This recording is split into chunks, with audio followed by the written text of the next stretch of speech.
درس الاطاعۃ والمحبۃ برسول اللہ صلی اللہ علیہ وسلم فی الوعظ والارشاد. الحمد للہ وکفی والصلاة والسلام علی خاتم الانبیاء والصلاة والسلام علی خاتم الانبیاء سیدنا وحبیبنا محمد المصطفى وعلى آله المجتبى وأصحابه النجبى. اللهم صل على سيدنا محمد النبي الأمي الهاشمي وعلى آله وأصحابه نجوم الهدى. أما بعد فقد قال الله تبارك وتعالى في القرآن المجيد والفرقان الحميد: أعوذ بالله من الشيطان الرجيم بسم الله الرحمن الرحيم. لقد جاءكم رسول من أنفسكم عزيز عليه ما عنتم حريص عليكم بالمؤمنين رؤوف رحيم. قال النبي صلى الله عليه وسلم: لا يؤمن أحدكم حتى أكون أحب إليه من والده وولده والناس أجمعين، أو كما قال النبي صلى الله عليه وسلم. صدق الله العلي العظيم وصدق رسوله النبي الكريم، ونحن على ذلك من الشاهدين ومن الشاكرين، والحمد لله رب العالمين. رب اشرح لي صدري ويسر لي امري واحلل عقدة من لساني يفقهوا قولي. رب زدني علما. سبحانك لا علم لنا الا ما علمتنا انك انت العليم الحكيم. برادران اسلام، واجب الاحترام بزرگوں، دوستوں، بھائیوں، عزیز نوجوانوں، اللہ تعالیٰ کے کلام مقدس میں سے آیت مبارکہ اور آقا انعامدار حبیب کبریا سیدنا محمد مصطفیٰ صلی اللہ علیہ وعلا آلہ واصحابہ وسلم تسلیما کثیرا کثیرا کہ فرامین مبارکہ میں سے ایک حدیث تلاوت کی ہے. دعا فرمائیں کہ اللہ تبارک و تعالی اس عاجز کو مال اہل صحت عافیت کاملہ دائمہ عاجلہ اور حق بات بیان کرنے کی توفیق عطا فرمائیں. آپ کو سننے سمجھنے کی اور ہم سب کو مل کر حق پر عمل کرنے کی توفیق عطا فرمائیں. آج کے درس میں جو میں نے آیت مبارک تلاوت کی ہے اس کا تعلق جو ہے وہ حضور صلی اللہ علیہ وسلم کی اطاعت اور محبت سے ہے. یاد رکھیں کہ جیسے جتنے ہم اعمال صالحہ کریں ان کی اصل روح جو ہے وہ ایمان ہے. یعنی ایک آدمی حج کرتا ہے جیسے مکے کے قریش بھی کرتے ہیں، ایمان نہیں ہے تو اس کا کوئی فائدہ نہیں. تو تو ہر عمل کی روح جو ہے وہ ایمان ہے.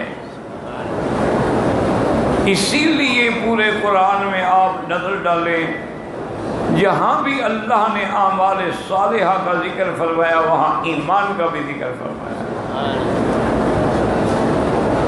تو اس طرح آپ یاد رکھیں کہ ہر عمل کی جو روح ہے، جو جان ہے، وہ ایمان ہے. اور ایمان کی جو جان ہے وہ محبت محمد مصطفیٰ ہے. جیسے ایمان کے بغیر کوئی عمل قبول نہیں ہوتا، اسی طرح حضور کی محبت کے بغیر ایمان ہی مکمل نہیں ہوتا. اور اللہ نے سارے قرآن مقدس میں حضور صلی اللہ علیہ وسلم کی عظمت، آپ کی شان اور آپ کی رفعت کا متعدد طریقے سے اور اسلوب سے بیان فرمایا. اور یہیں پر ایک بات یاد رکھیں کہ حضور صلی اللہ علیہ وسلم کی شان اور عظمت کا یہ عالم ہے کہ اگر بات کریں، اللہ نے حکم دیا تو بالکل احتیاط کریں کہ آپ کی آواز جو ہے وہ حضور صلی اللہ علیہ وسلم کی آواز سے اونچی نہ ہو جائے.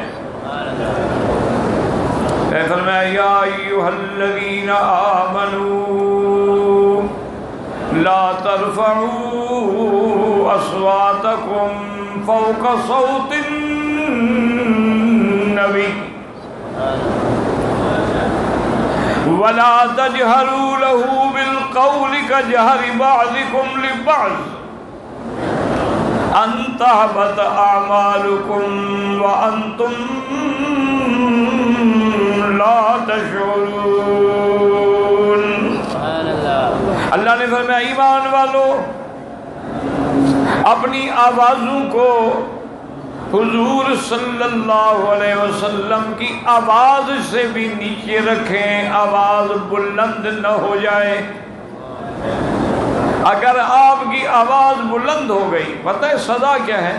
ان تحبط اعمالکم، تمہارے حج، تمہاری نیکیاں، عبادتیں سب برباد ہو جائیں گے. وانتم لا تشعرون، اور تمہیں پتہ بھی نہیں چلے گا. اسی لیے بعض علماء یہ فرماتے ہیں کہ لا ترفعوا اصواتکم کا معنی یہ ہے کہ حضور کے فرمان کی نافرمانی نہ کریں. لیکن اصل بات یہ ہے کہ نافرمانی تو مومن کر نہیں سکتا، تو خطاب ہی ایمان والوں کو ہے، یعنی بولنے میں بھی احتیاط کریں کہ آواز اونچی نہ ہو جائے. اور اس کا سبب نزول بھی یہی بتاتا ہے کہ کچھ قبیلے کے لوگ آئے، حضور اپنے گھر میں تشریف لے گئے تھے. وہ جنگل کے رہنے والے بدو قسم کے لوگ تھے، دروازے پہ کھڑے ہو گئے اور کہتے اخرج الینا یا محمد، اخرج الینا، حضور باہر آئیں. او شور کر رہے ہیں. اللہ تبارک و تعالی نے قرآن نازل فرمایا ان الذین ینادونک من وراء الحجرات اکثرهم لا یعقلون. اللہ نے فرمایا جو لوگ آپ کے حجرے کے باہر کھڑے ہو کے پکار رہے ہیں یہ عقل والے نہیں ہیں. اگر ان کو عقل ہوتا وَلَوْ أَنَّهُمْ صَبَرُوا حَتَّى تَخْرُجَ إِلَيْهِمْ لَكَانَ خَيْرًا لَهُمْ، اگر ان کو عقل ہوتا تو یہ انتظار کرتے اور یہ صبر کرتے، اور آپ جب باہر تشریف لاتے اور ان کی طرف توجہ کرتے تو پھر بات کہتے. اللہ کو اس طرح کا پکارنا جو ہے وہ پسند نہیں آتا. اور ساتھ ساتھ اپنے عقیدوں کی بھی اصلاح کرتے چلے جائیں کہ حضور زندہ ہیں، موجود ہیں، اپنے حجرے میں ہیں. ان کو باہر کھڑے ہو کے پکارنا اللہ کو پسند ہے یا ناپسند ہے؟ ہاں جی بھائی، اللہ کو یہ بات پسند ہے. اللہ نے منع فرمایا، اجازت دے دی. اگر زندگی میں حجرے کے باہر کھڑے ہو کے آپ کو بلانا منع ہے تو اپنے ملک میں میلاد میں بلانا جائز ہے؟ اللہ کے قرآن کو سمجھو نا، آخر منشا کیا ہے؟ تو اب مسئلہ یہ ہوا کہ آواز بھی اسی وجہ سے ایک صحابی ہیں حضور صلی اللہ علیہ وسلم کے، حضرت ثابت ابن قیس ہیں، حضور کو نظر نہ آئے، آپ نے فرمایا کہ میرے صحابی کا پتہ کرو وہ کیوں جماعت میں نہیں آ رہا ہے۔ صحابہ نے کہا کہ یا رسول اللہ صلی اللہ علیہ وسلم وہ اونچی آواز سے بات کرتے ہیں، اور جب سے یہ آیت نازل ہوئی ہے انہوں نے دروازہ بند کر کے گھر میں بیٹھے ہیں۔ حضور نے بلایا، فرمایا لست منہم، تم ان میں سے نہیں ہو۔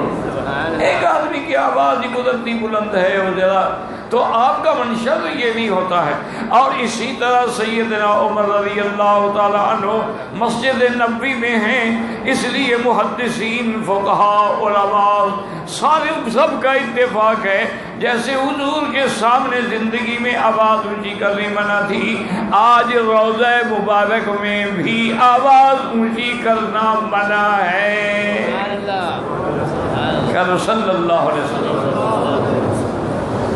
وجہ اس کی کیا ہے؟ وجہ یہ ہے کہ انبیاء حیات ہیں اپنے قبروں میں،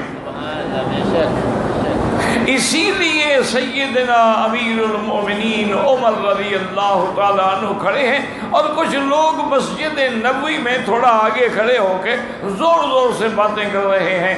آپ نے غلام کو حکم دیا کہ ان کو لے آؤ، جب ان کو لے آیا تو فرمایا من این انتما، کہاں کے رہنے والے ہو؟ انہوں نے کہا من اہل الطائف، ہم طائف سے آتے ہیں۔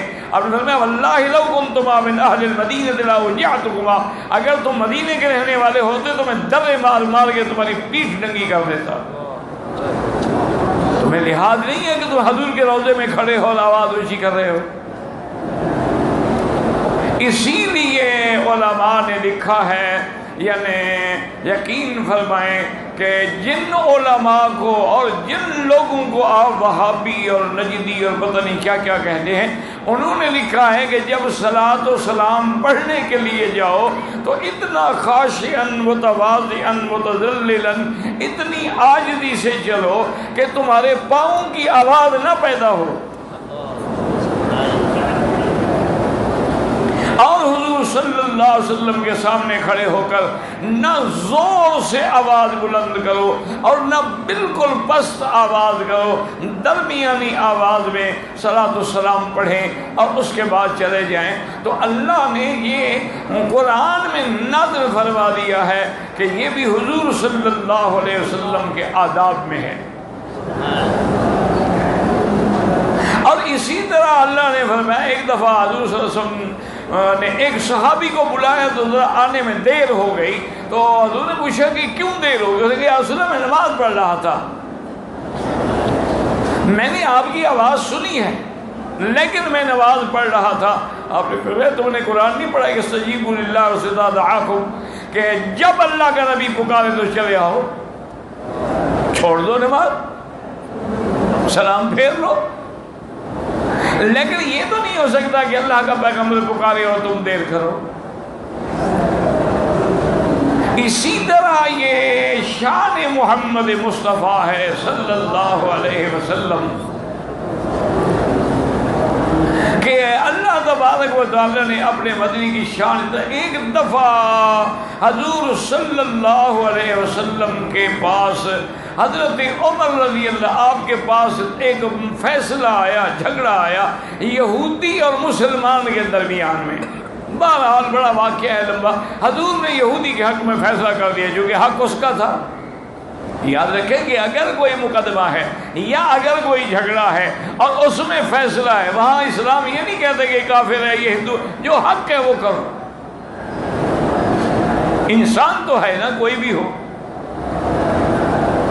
جب فیصلہ ہو گیا تو اس یہودی کو بڑی تکلیف ہوئی، انہوں نے کہا میں نے تو سوچا تھا کہ حضور صلی اللہ علیہ وسلم میری دل جوئی کرے۔ ہاں مسلمان کو بڑی تکلیف ہوئی کہ حضور نے تو یہودی کے حق میں فیصلہ کر دیا، اصل میں وہ اندر سے منافق تھا۔ اس نے کہا یہودی سے کہ ایسا کرتے ہیں کہ معلوم یہ ہوتا ہے کہ حضور نے پورا کیس جو ہے وہ سمجھا ہی نہیں، توجہ نہیں فرمائی، تو ہم حضرت عمر کے پاس جاتے ہیں، انہوں نے کہا جہاں مرضی آئے جاؤ، چونکہ اس کو پتہ تھا میں حق پہ ہوں۔ حضرت عمر کے خاص آئے اور آ کے بتلایا اس مسلمان منافق نے کہ ہم حضور کے پاس گئے، انہوں نے ان کے حق میں فیصلہ کر دیا ہے، ہم آپ کے پاس آئے ہیں کہ آپ بات سن کے فیصلہ۔ اب میں ٹھہر والا رسل کو حضرت عمر گھر گئے، تلوار رہے، ماری تلوار اس منافق کی گردن اڑا اور پورے مدینے میں شور مچ گیا کہ حضرت عمر نے مسلمان کو مار دیا۔ چونکہ بظاہر تو مسلمان تھا نا، منافق تھا، ظاہراً تو نماز بھی پڑھتا تھا، کلمہ بھی پڑھتا تھا۔ حضور صلی اللہ علیہ وسلم نے حضرت عمر کو بلایا۔ حضرت عمر رضی اللہ تعالی عنہ کو بلایا اور پوچھا کہ یہ کیا کیا ہے عمر، تم نے ایک مسلمان کو قتل کر دیا ہے؟ تو حضرت عمر نے عرض کیا کہ یا رسول اللہ، جو بندہ آپ کے فیصلے پر اعتراض کرے، انکار کرے، عمر کے پاس تلوار کے سوا کوئی علاج نہیں، باقی میری گردن حاضر ہے، آپ جو بھی حکم فرمائیں، لیکن عمر نہیں برداشت کر سکتا۔ حضور سوچ رہے ہیں کہ اب کیا فیصلہ، کہ بھئی قتل تو اس نے کیا ہے۔ ابھی آپ اسی سوچ میں ہیں کہ اللہ نے جبریل بھیجا کہ میرے مدنی کے پاس جا کے وحی لے جائیں کہ فَلَا وَرَبِّكَ لَا يُؤْمِنُونَ حَتَّى يُحَكِّمُوكَ فِي مَا شَجَرَ بَيْنَهُمْ ثُمَّ لَا يَجِدُوا فِي أَنفُسِهِمْ حَرَجًا ثم لا يجدوا في أنفسهم حرجا مما قضيت ويسلموا تسليما۔ اللہ نے قرآن نازل کیا کہ میرا مدنی، مجھے تیرے رب کی قسم ہے، تیرا رب، یہ دیکھیں نا مقام نبوت کہ اللہ فرمایا فلا وربک، ہمیں کہا اللہ تو سب کے رب ہے، لیکن یہاں حضور کے لیے خطاب ہے کہ فلا وربک لا یؤمنون، وہ ہرگز ایمان والے نہیں ہو سکتے۔ اس کے بعد صیغہ بھی استقبال کے لیے استعمال کیا کہ نہ اب مسلمان ہیں اور نہ آئندہ ایسے لوگ مسلمان ہو سکتے ہیں، حتی یحکموک فیما شجر بینہم، جب تک کہ آپ کو وہ حکم نہ مانے ان کے درمیان میں جو جھگڑا ہے، اور پھر جو آپ فیصلہ کر فرما دیں، اس کے فیصلے کے بعد ان کے دل میں کسی قسم کی کوئی کرکری بھی پیدا نہ ہو اور گردن جھکا دیں، وسلموا تسلیما، اب جو کہیں بس سر تسلیم خم ہے جو مزاج یار میں ہے۔ حضور صلی اللہ علیہ وسلم کی عظمت شان کو اللہ نے اس طرح قرآن میں بیان فرمایا۔ جب حضور یعنی ہجرت کے لیے جا رہے تھے نا جی، تو آپ رابغ کے قریب پہنچے تو وہاں وہ اصل راستہ جو تھا نا مکے سے آنے والا، حضور تو اندر سے پہاڑوں سے چھپ کے جا رہے تھے نا، وہاں اصل راستہ بھی آ گیا۔ حضور فبکا رسول اللہ، حضور رونے لگ گئے۔ حضرت صدیق نے پوچھا ما یبکیک یا رسول اللہ، حضور کیوں رو رہے ہیں؟ فرمایا یہ راستے کو دیکھ کے مجھے کعبہ یاد آ گیا۔ مسلمانوں، خدا کے لیے آپ نے کتنے آنسو بہائے ہیں کعبے میں آ کر، آپ نے کتنی دعاؤں میں اللہ کے سامنے آنسو بہائے ہیں، اور یاد رکھو اگر آنسو نہیں نکلے تو معلوم ہوتا ہے دلوں پہ زنگ لگ چکا ہے۔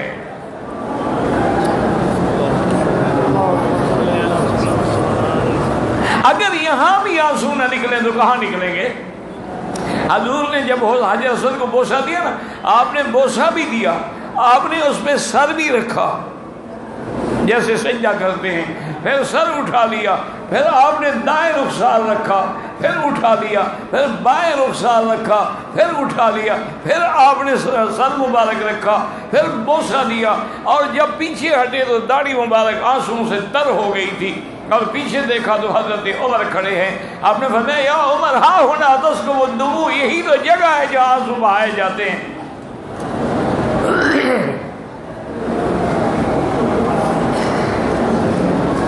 اب حضور صلی اللہ علیہ وعلا آلہ واصحابہ وسلم تسلیما کثیرا کثیرا، اور اسی طرح یاد رکھیں کہ حضور کی شان کتنی بڑی ہے کہ حضور کہتے ہیں کہ لا یؤمن، وہ آدمی مومن ہی نہیں، ایمان والا ہی نہیں، جب تک کہ میں اس کو اپنے والد سے، اولاد سے، ساری کائنات سے زیادہ محبوب اور پیارا نہ ہوں، وہ مسلمان ہی نہیں۔ اسی طرح اللہ نے قرآن میں فرمایا قل ان کانت آباؤکم وابناؤکم وازواجکم وعشیرتکم واموال اقترفتموها وتجارة تخشون کسادها احب الیکم من اللہ ورسولہ، اگر یہ تمہارے باپ، تمہاری ماں، تمہارے بیٹے، تمہارے قبیلے، تمہارے بچے، تمہاری تجارت، اگر اس وہ حضور سے تمہیں زیادہ محبوب ہے تو ایمان نہیں ہے۔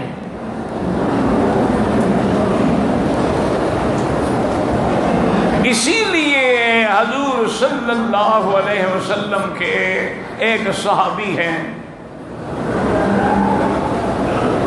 ایک صحابی ہیں اور نابینا ہیں،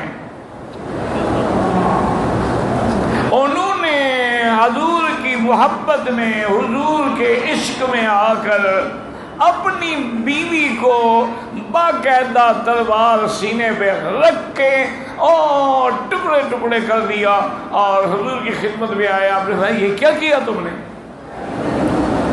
انہوں نے کہا حضور وہ میری بیوی ہے لیکن وہ بد زبان ہے، وہ آپ کی شان میں گستاخی کرتی تھی، میں نے بڑا سمجھایا، جب وہ بات ماننے میں نہیں آئی، ورنہ حضور میری بیوی اتنی خوبصورت ہے اور اللہ نے مجھے اس سے 2 خوبصورت بچے بھی دیے ہیں، لیکن ایک طرف آپ کی محبت ہے، میں اپنے بچے بھی، اپنا گھر بھی سب کچھ قربان کر سکتا ہوں، لیکن آپ کی شان میں گستاخی برداشت نہیں کر سکتا، میں نے مار دیا ہے، اب جو بھی سزا دے میں حاضر ہوں۔ اللہ نے حکم کر دیا کہ جو لوگ حضور کے گستاخ ہیں ان کا خون دم ہو حدر، ان کا خون ایسے جیسے کوئی کتا مر گیا، کوئی بدلہ نہیں ہے اس کا۔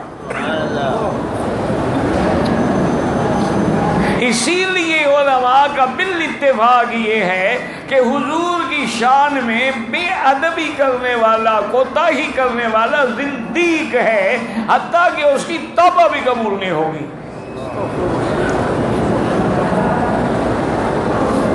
اور علماء نے اتنا بھی لکھا ہے، یاد رکھیں کہ اگر کوئی آدمی حضور پاک کے شہر کی کھجور کو حقارت کے ساتھ، تنقیص کے ساتھ کھجوری کہہ دے تو اس کا ایمان نکل جاتا۔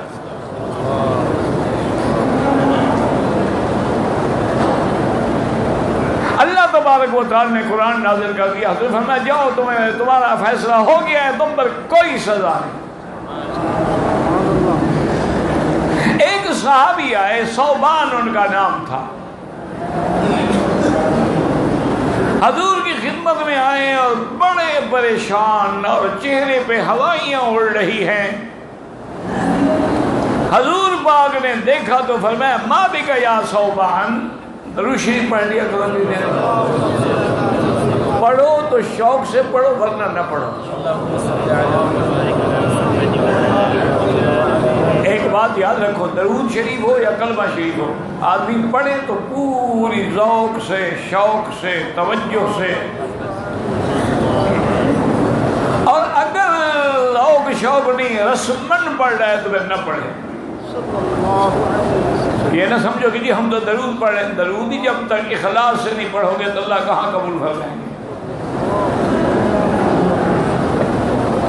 اسی لیے بڑے شان سے اور بڑے ادب سے اور ایک ایک لفظ کا پتہ ہو کہ ہم کیا کہہ رہے ہیں کہ اللہم صلی علی محمد وعلی آل محمد کما صلیت علی ابراہیم. اور یاد رکھو یہی ایک درود پاک تو ہے. اللہ نے ہر عمل بندوں کو حکم دیا ہے، نماز پڑھو، روزہ رکھو، حج کرو، عمرہ کرو، زکوٰۃ دو. ایک چیز ہے فرمایا کہ ان اللہ و ملائکتہ یصلون علی النبی، اللہ اور اللہ کے فرشتے بھی محمد مصطفیٰ پہ درود بھیجتے ہیں. سبحان اللہ. اور یہ نہیں فرمایا کہ صلی اللہ علیہ وسلم، فرمایا یصلون، اب بھی بھیجتی ہے اور آئندہ بھی بھیجتے رہیں گے. سمجھ آ رہی ہے کہ نہیں آ رہی بات؟ اچھا، اللہ پہ فنا ہے. ہاں جی، ابھی تک یہی مسئلہ بھی سمجھ نہیں آیا.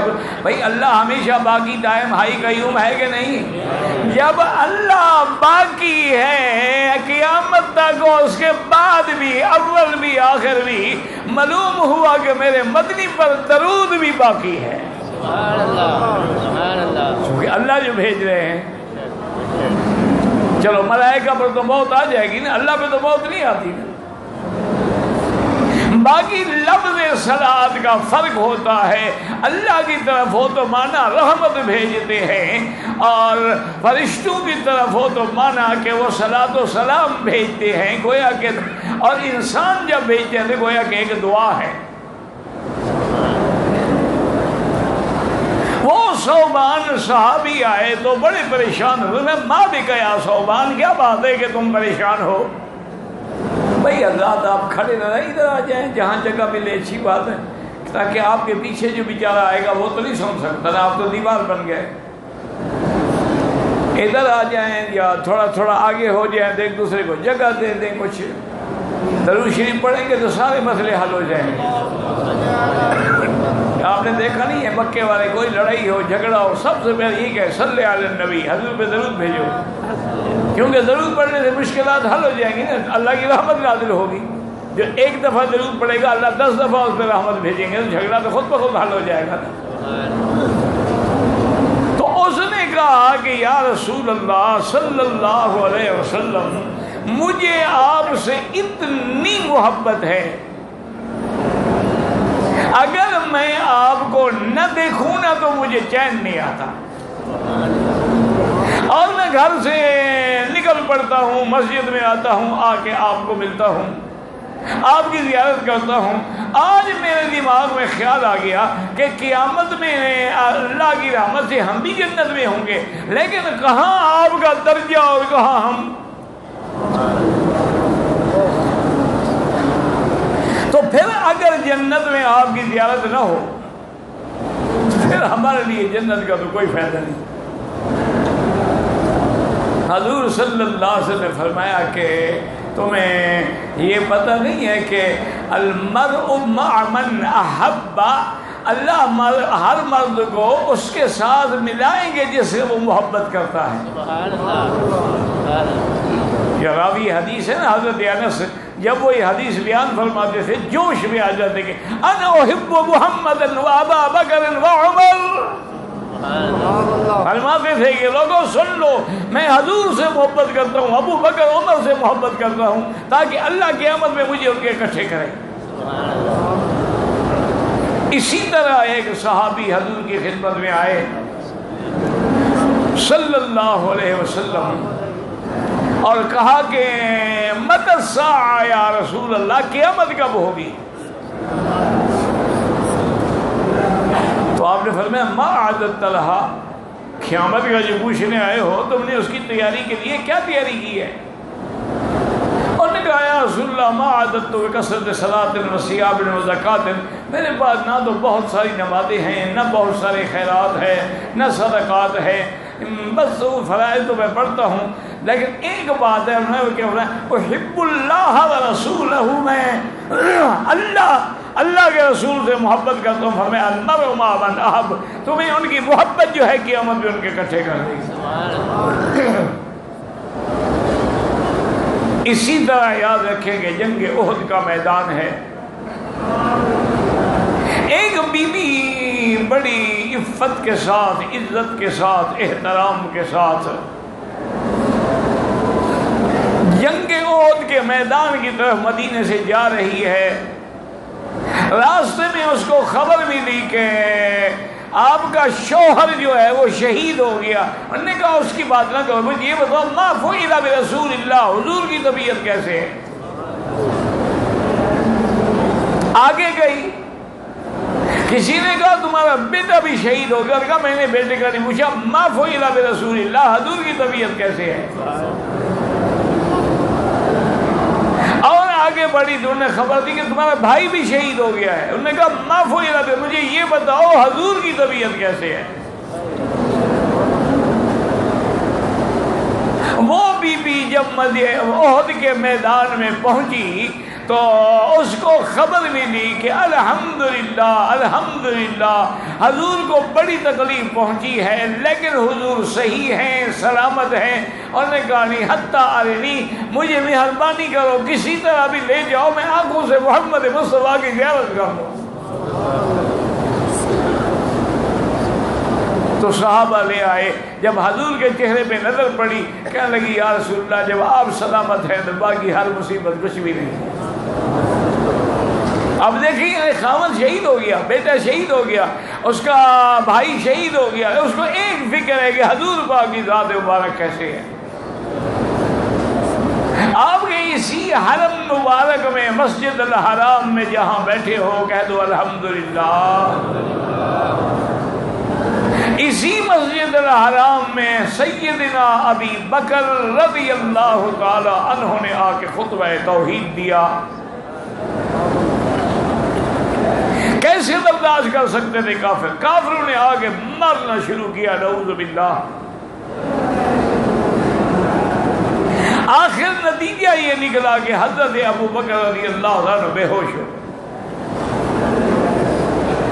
اور بے ہوش ہو کے وہیں گر گئے۔ تو ان کی والدہ بھی اور اس کے قبیلے کے لوگ بھی آئے اور حضرت ابو بکر کو اٹھا کے گھر لے گئے، بے ہوش تھے۔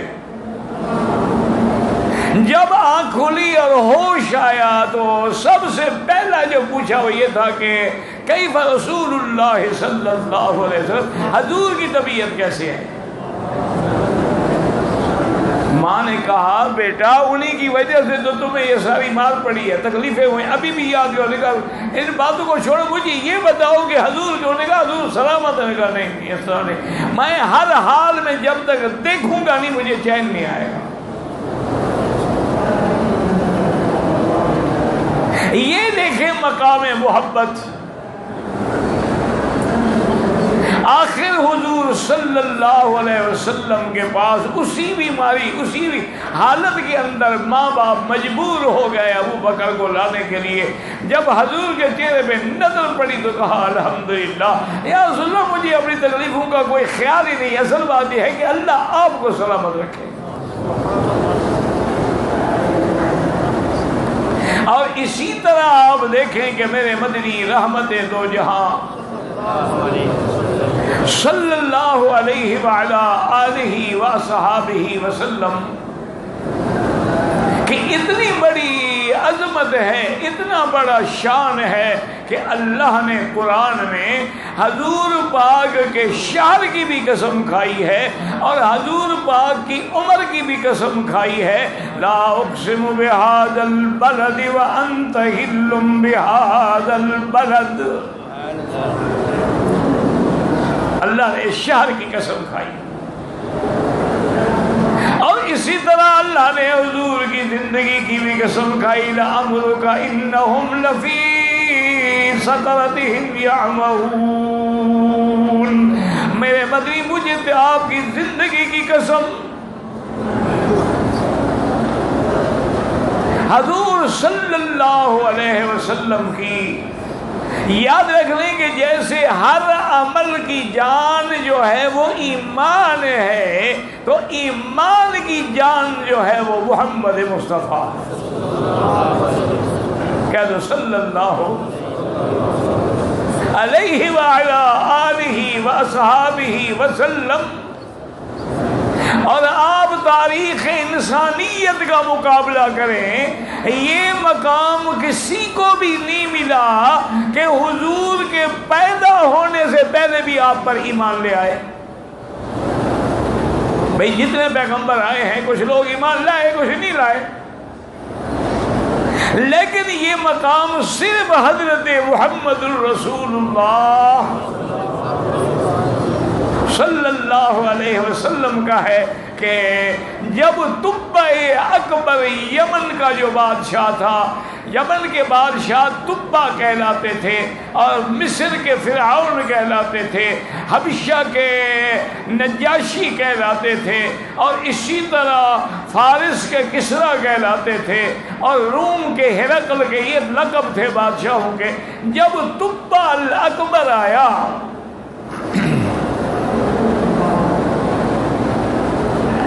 اور سارے علاقے فتح کرتا ہوا آیا، مدینے والوں سے بھی جنگ ہوئی، لیکن اللہ کی شان دیکھو، دن کو لڑائی ہوتی، رات کو مدینے والے کھانا پکا کے بھیجتے۔ اللہ کی شان ہے، ویسے آج بھی مدینے کے اندر وہی نرمی، وہی پیار، وہی محبت باقی ہے، اور ہونی بھی چاہیے کہ وہاں رحمت للعالمین کا گھر ہے۔ اور یہ مقام جو ہے رب العالمین کا، اس لیے یہاں کے لوگ جو ہے نا بے پرواہ ہیں، ان کے اندر بڑا جلال ہے، غصہ ہے، راستہ بھی پوچھے گا جاؤ، کیوں؟ جن کی اللہ سے براہ راست ڈیلنگ ہو ان کو ہماری کیا ضرورت ہے؟ وہاں آپ کسی سے راستہ پوچھیے آپ کو چھوڑ آئے گا۔ مدینہ منورہ کا مزاج ہے، اس مٹی کا مزاج ہے۔ رحمت دو عالم صلی اللہ علیہ وآلہ آلہ وصحابہ وسلم۔ ابھی تو حضور پیدا بھی نہیں ہوئے جب تبع بادشاہ آیا، تو اس نے اپنے علماء کو بلایا کہ یہ کیسا شہر ہے؟ اس نے کہا بات سنو، یہ وہ شہر ہے کہ جہاں سب سے آخری نبی حضرت محمد مصطفیٰ خاتم الانبیاء ہجرت فرما کے آئیں گے اور اسی شہر میں رہیں گے، اسی میں آپ کی وفات ہوگی، اسی میں آپ کا روضہ مبارک ہوگا۔ اور ہماری کتابوں میں ہے کہ وہ اللہ کا آخری اور سچا نبی ہوگا۔ پتہ ہے تبع بادشاہ پھر بادشاہ ہوتے ہیں نا۔ ایک دوست نے، کچھ علماء نے کہا کہ ہم مدینہ رہنا چاہتے ہیں، اگر آپ اجازت دے دیں تو فرمایا اچھا ٹھیک ہے، اور جو علماء رہنا چاہتے ہیں حکم دیا کہ جلدی جلدی ان کے لیے مکان تیار کرو، اور ایک مکان تیار کرو حضرت محمد الرسول اللہ کے لیے۔ اور اس کے بعد اس نے خط لکھا حضور کے نام، اس میں اس نے لکھا کہ یا محمد صلی اللہ علیہ وسلم، میں آپ پر ایمان لایا ہوں، اگر آپ میری زندگی میں تشریف لے آئے تو میں آپ کے قدم چوموں گا، آپ کا وزیر بنوں گا، آپ کا سپاہی بنوں گا، آپ کے دین کے لیے سب کچھ قربان کر دوں گا، اور اگر میں مر گیا میرے بعد آپ آئے تو قیامت میں آپ گواہی دیں گے کہ میں آپ پر ایمان لا چکا ہوں۔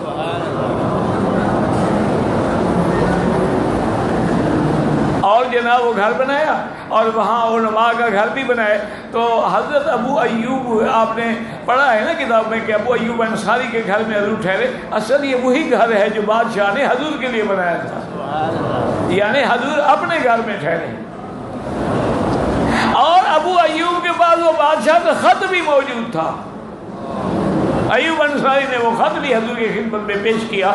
تو یہ مقام، یہ شرف جو ہے اور کسی پیغمبر کو نہیں ملا ہے کہ ابھی آپ تشریف نہیں لے آئے اور مسلمان ہو گئے بادشاہ۔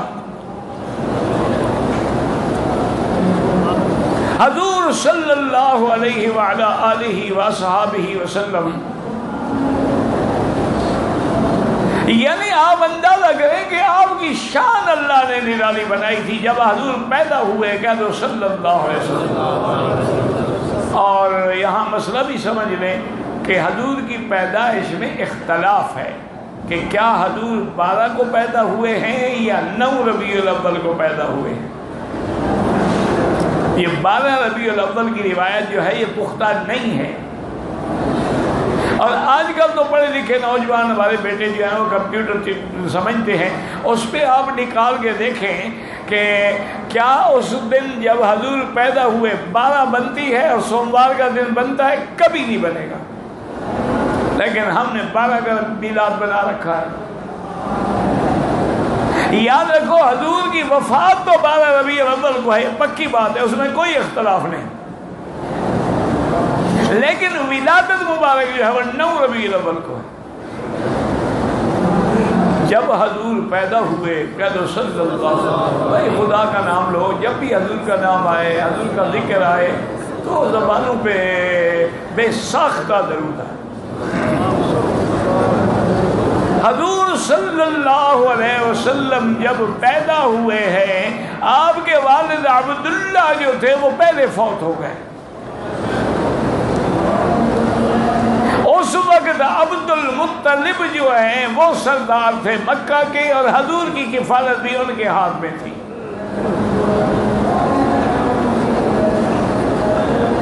عبد المطلب مکے میں کھڑے ہیں، دیکھا کہ ایک راہب تھا، وہ دین نصارہ پہ تھا، اور اپنے ایک پہاڑ کی چوٹی پہ اس کی ایک غار تھی جہاں رہتا تھا، وہ اس سے نیچے کبھی نہیں آیا تھا. لوگ جاتے، لوگ ان کے بولتے کے تھے اس سے جو کچھ بھی جا کے دعائیں وغیرہ کرا، لیکن وہ نہیں آتا تھا نیچے. عبد المطلب کھڑے ہیں، انہوں نے دیکھا تو حیران رہ گئے کہ وہ تو خود نیچے آیا ہوا ہے اور ایک ایک سے پوچھ رہا ہے کہ حل ولد المولود تلک اللیلۃ، آج رات کو بچہ پیدا ہوا ہے؟ وہ حیران پریشان. آخر انہیں عبد المطلب کے بارے میں بتایا. عبد المطلب کے پاس آیا اور اس نے کہا کہ آج رات مکے میں کوئی بچہ پیدا. انہوں نے کہا ہاں پیدا ہوا ہے. انہوں نے کہا وہ کس کا بچہ؟ انہوں نے کہا میرا بچہ. انہوں نے کہا عبد المطلب غلط کہہ رہے ہو، اور تمہارا بچہ نہیں. عبد المطلب حیران ہو گئے. انہوں نے کہا کیوں؟ انہوں نے کہا نہیں مجھے سیدھی بات بتاؤ. انہوں نے کہا ہاں میرا بیٹا ہے عبداللہ، عبداللہ کا بیٹا ہے محمد الرسول اللہ. تو اس نے کہا سیدھی بات کرو نا، ہماری کتابوں میں جو لکھا ہے وہ یہی ہے، محمد ابن عبداللہ،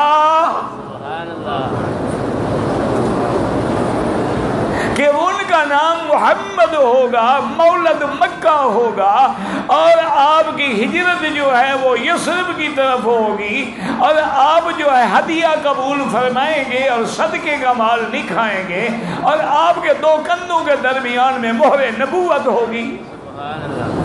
یہ علامات لکھی ہوئی ہیں. تو اس راہب نے کہا کہ عبد المطلب اتنی مہربانی کر سکتے ہو کہ مجھے اس بچے کی زیارت کروا دو. عبد المطلب نے کہا عبد المطلب تو ویسے بھی موت کے تھا نا، وہ تو سب کا اس زمانے میں راہب تھا، جیسے ہمارے لوگ پیروں کے اندھے موت کے دھوتے ہیں، وہ بھی ان کے اندھے موت کے دھوتے تھے. عبد المطلب اس کو گھر لے آئے اور اندر سے جا کے اپنے ہاتھوں پہ اٹھا کے سیدنا محمد مصطفیٰ، اللہ اکبر اللہ اکبر.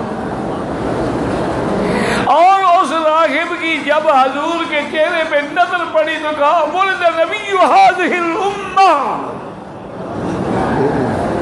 اس نے کہا اس امت کا نبی پیدا ہو گیا. پھر خیال آیا کہ میں کیا کہہ بیٹھا ہوں.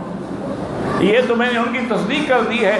کہنے لگا عبد المطلب بچہ خاموش ہے، اور دوسرا یہ ہے کہ دودھ بھی شوق سے نہیں پی رہا. وجہ یہ ہے کہ عفریت من الجن، ایک سرکش جن نے اس کے منہ پہ ہاتھ رکھا ہوا ہے. اگر تم کہو تو میں کچھ پڑھ کے اس کو پھونک دوں اور میں جاؤ اپنا کام کرو. میرے بچے کو تمہارے پھونکوں کی ضرورت ہے، یہ تو ساری دنیا کو پھونکنے کے لیے آیا ہے. کیا کہہ رہے ہو؟ کہا جاؤ اپنا کام کرو. اسی طرح جب حلیمہ آتی ہے عبد المطلب کے پاس اور آگے کہتی ہے اور پوچھتے پوچھتے آپ تسلی کر رہے ہیں، فرمایا کہ تمہارا نام کیا ہے؟ انہوں نے کہا حلیمہ۔ فرمایا اچھا حلیمہ حلم والی عورت، حوصلے والی عورت، اچھا کس قبیلے سے ہو؟ اس نے کہا بنو سعد سے ہوں۔ کہنے لگے اچھا ماشاء اللہ انت حلیمہ و قبیلتک بنو سعد و ابنی محمد صلی اللہ علیہ وسلم۔ اور یاد رکھو کہ حضور کے یہ دونوں نام قرآن میں ہیں، لیکن آسمانوں پہ آپ کا پہلا نام جو ہے وہ احمد ہے، اور زمین پہ جب نام رکھا گیا تو وہ محمد ہے۔ اور احمد اور محمد میں تمہیں فرق کا پتہ ہے؟ کیا فرق ہے؟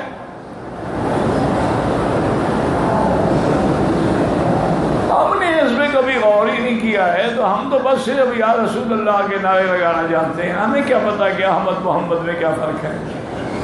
یاد رکھو احمد مانا سب سے زیادہ حمد کرنے والا، وہ بھی محمد مصطفیٰ ہے،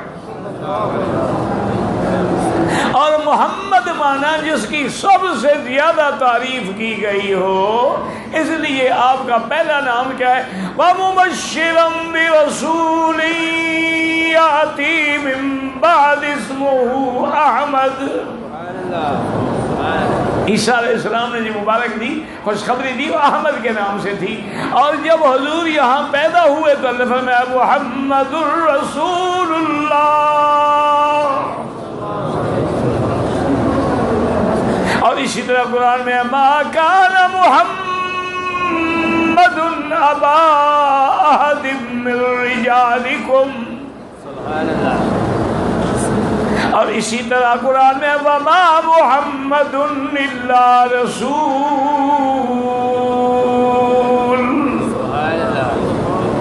ویسے یاد رکھو حضور کے نام صرف یہ دو نہیں ہیں، بلکہ صحیح روایات میں حضور کے 5 نام ہیں۔ فرمایا انا احمد وانا محمد وانا الماہی۔ یہ ماہی عربی کا لفظ ہے، تمہارا ڈھول ماہی نہیں۔ ہاں نہیں کیا پتہ یہ اپنا بنا رکھیں، یہ عربی کا لفظ ہے۔ وانا الماہی الذي يحشر الناس على قدمه وانا العاقب الذي ليس بعده نبي۔ آپ نے فرمایا میرا نام احمد بھی ہے صلی اللہ علیہ وسلم۔ یہ کہتے جایا کرو نا، ایک دفعہ کہو کہ لاکھ لکھا جائے گا۔ فرمایا انا احمد وانا محمد وانا الماہی۔ ماہی میرا نام ہے، کیا مانا؟ الذی یمحو اللہ بی الکفر، میری محنت سے اللہ کفر کو مٹائیں گے۔ اور میں اوان الحاشر، اور حاشر بھی میرا نام ہے۔ یحشر الناس علی قدمی، اور قیامت والے دن تمام مخلوق جو ہے وہ میرے قدم کے نیچے کھڑی ہوگی۔ اور فرمایا میرا نام عاقب بھی ہے، وانا العاقب الذی لیس بعدہ نبی۔ میرا نام عاقب بھی ہے، اور عاقب کا کیا معنی کہ جس کے بعد کوئی نبی نہیں۔ لا نبی بعدہ ولا رسول بعدہ ولا معصوم بعدہ ولا کتاب بعد کتابہ ولا شریعت بعد شریعتہ۔ تو اس لیے عبد المطلب نے بھی فرمایا کہ اچھا حلیمہ تم حلیمہ ہو، قبیلہ سعد ہے، تو میرا بیٹا بھی تو محمد ہے صلی اللہ علیہ وسلم۔ سارے قبیلے والوں نے روکا کہ محمد مصطفیٰ تو یتیم ہیں، باپ فوت ہو گئے اور دادے کی کفالت میں ہیں، یہاں سے تو زیادہ پیسے نہیں ملیں گے۔ تو بی بی حلیمہ نے کہا کہ کوئی حرج نہیں، اب کوئی میرے نصیب میں اگر یہی لکھا ہے یتیم۔ اس کو پتہ نہیں تھا کہ یہ یتیم نہیں، یہ در یتیم ہے۔ بی بی حلیمہ کہتی ہے کہ میں نے جب حضور کو لیا اور اونٹنی پہ بیٹھی تو میری اونٹنی بڑی کمزور تھی، ضعیف تھی، سب اونٹنی والے چلے گئے اور میں حضور کو گود میں لے کے بیٹھی ہوں، اور اونٹنی کو تو چلایا تو اونٹنی تو دریا کی طرح دوڑ پڑی،